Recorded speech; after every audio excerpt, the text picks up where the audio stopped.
the first thing to do is to set a dream. And this is going to sound ridiculous, but the more crazy and flamboyant the dream, the closer you will be to getting it. Hello and welcome to the Ideal Home Show channel. I'm Tynah Matembe, and today we're talking about how to design the life you want, starting with your finances. I'll walk you through practical steps to create a blueprint that aligns your values with your goals and help you feel empowered about money, whether you're planning, saving, or investing. Just make sure to like this video, subscribe, and hit the bell so that you don't miss out on more empowering conversations and practical advice from the Ideal Home Show.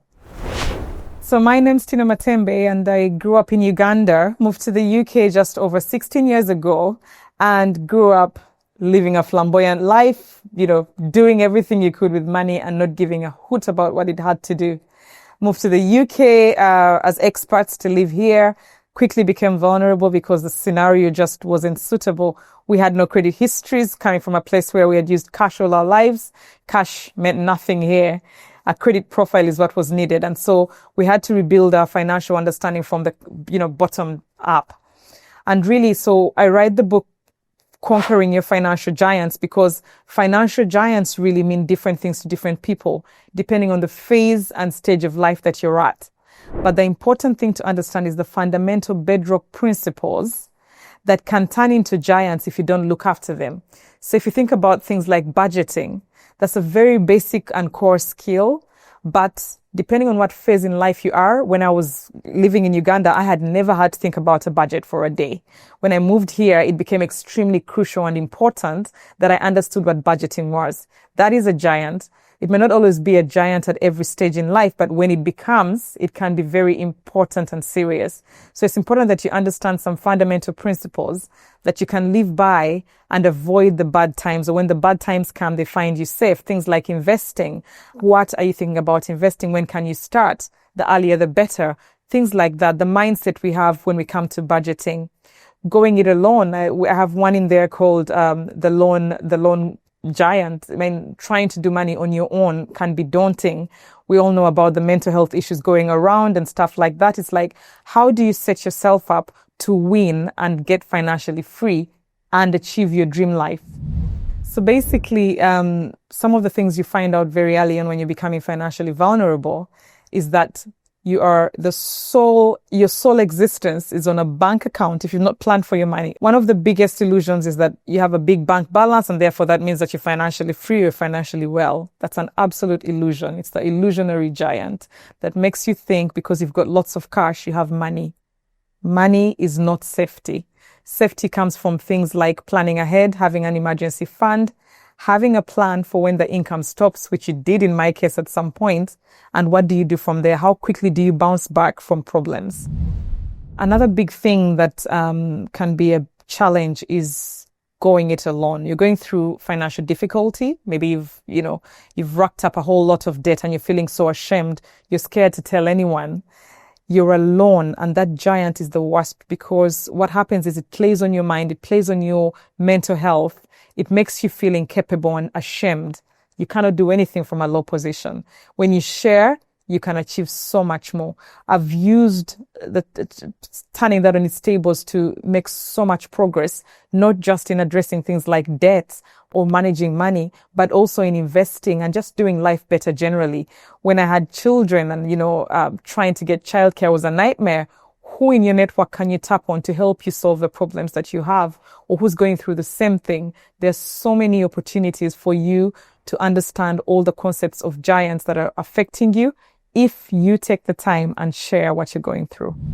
The thing with not having a system, which is literally what we're coming from, there's two illusions in life. One of feeling like you have, or when you have abundance, it means you're very wasteful. And when you have nothing, you don't think you can get back to anywhere. A budget helps you to ground those things. One of the budgets I teach, the budgeting principles I live by, and I've lived by for a long while, is something called the 70-10-10-10 budgeting principle. It basically means that of all the money you have coming in, do not spend, whatever you do, don't spend more than 70% of income you have coming in. The other 10% should be going to your savings. And savings should not be confused with investment.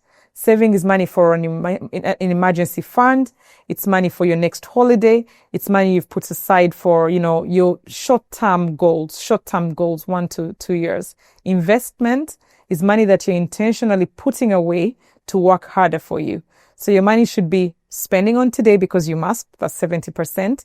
10% should absolutely be going into emergencies and saving for the day-to-day. 10% should be going to work for you, so investment. And the other 10% is to remain humane. You should be giving to good causes, to things you love, fun even, but you need a 10% of that getting out of your way, not being selfish and giving someone else something. One of the best things to do is to have all your money going into different pots. One, it helps you to track where the money is going and how it's growing. Secondly, it avoids you confusing things. If you're someone like me that's flashy and flamboyant, I'll see a pair of shoes and I don't care if I was saving 10%.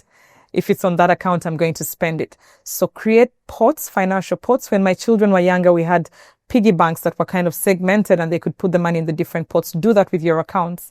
And with the new challenger banks, even the traditional banks now all have pots to help you to do that. Another thing that's a big giant is investment. And if you're not investing, you're basically not just leaving money on the table, but you're not securing your future.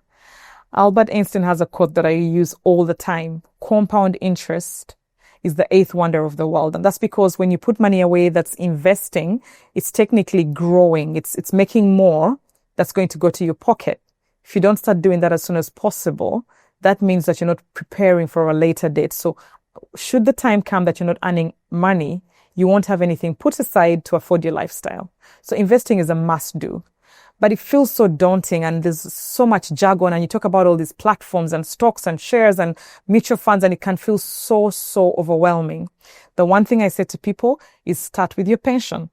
If you're working in a job, your pension is an investment. What's the maximum contributions you can make towards it? What are you leaving on the table? Where can your money be working hardest for you in terms of your pension? Does your employer offer anything in their scheme that will help you grow your pension further? And are you taking absolute advantage of it? One thing as well we don't realize is you can backdate your pension. If you have gaps in your pension, so for example, in my case, went away to have children, you've been on maternity leave, you've not worked for a certain amount of time so that your pension pot's probably lower, you have career breaks, you're able to top up your pension by 3 years, but you can backdate it for 3 years.